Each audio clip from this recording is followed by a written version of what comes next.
Hi everyone, welcome back to my channel, Speak Crime to Me. My name is Elena.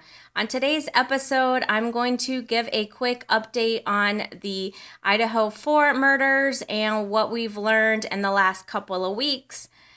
As always, disclaimer, I am just reporting what has been put out there. I'm not saying that this is actually factual information, so as always, please make sure to do your own research. So let's dive in.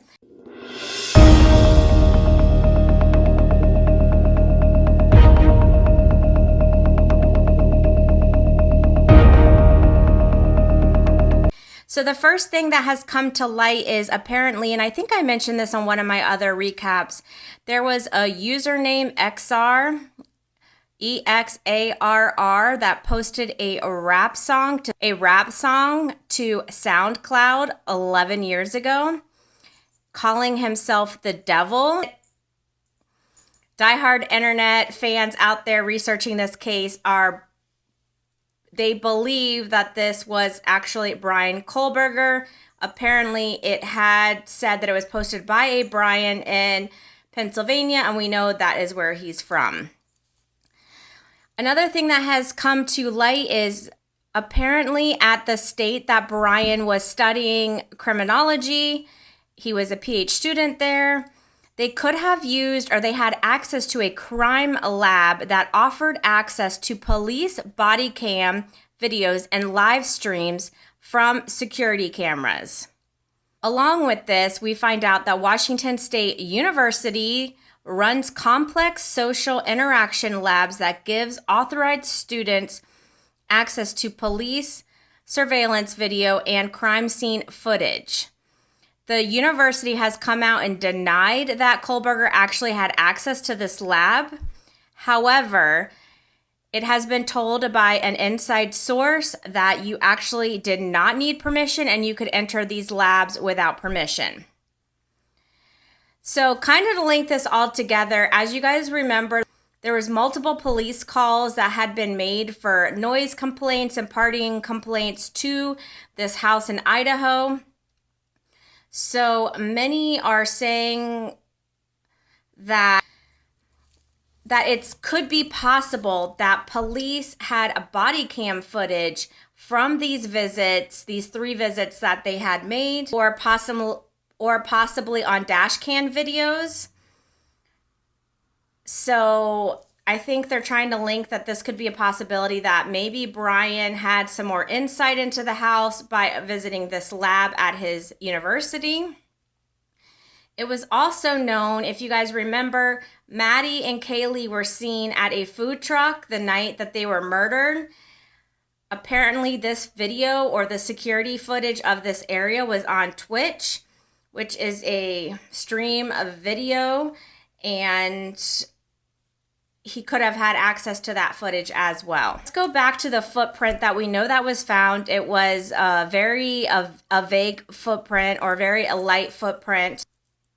So what people are saying now, that footprint really holds it could potentially hold a lot of keys in this investigation. One, it could help them develop the pathway throughout the house that he took. And it also, from some of my readings, sounds like there was potential blood found on that footprint, or maybe a little bit of blood. And like I said, since it was a very faint footprint, so did he possibly try to clean up after himself after? Another thing I found out is the 2 surviving roommates, Dylan and Bethany, had OnlyFans accounts, and I guess there's some assumptions out there that maybe Bryan Kohberger connected with those 2 via those OnlyFan accounts. Let's talk about Bryan Kohberger and his reputation at Washington State University. We know on September 23rd that he had an altercation with one of his professors. And on November 2nd, which was 11 days before the murders, his department leaders met with him to discuss an improvement plan. And then on December 19th, he had a second altercation with the professor.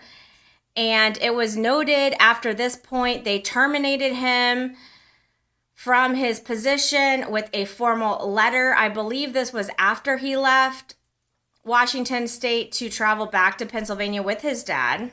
Another interesting thing that we've learned or potentially have learned is that Kaylee possibly had a Bluetooth speaker in her bedroom.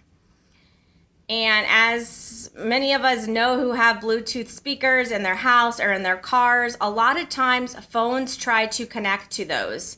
So questions out there if possibly Kohberger's phone tried to connect to this device. A couple of things about the surviving roommates. Apparently Dylan, the one that saw the guy with the bushy eyebrows, at the beginning, around 4 a.m., she thought that Bryan Kohberger, or the alleged murderer, was a party guest.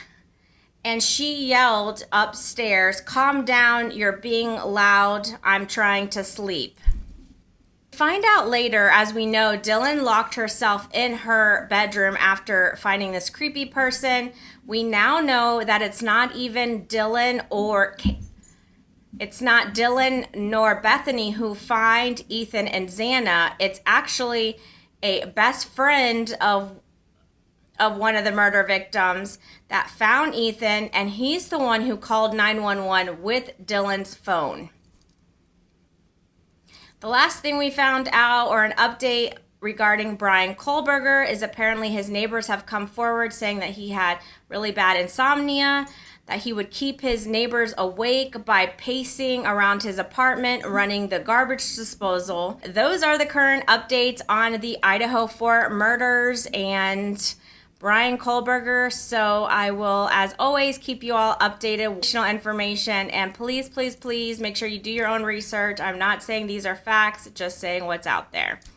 So thank you all again for joining me here on Speak Crime to Me. Until next time.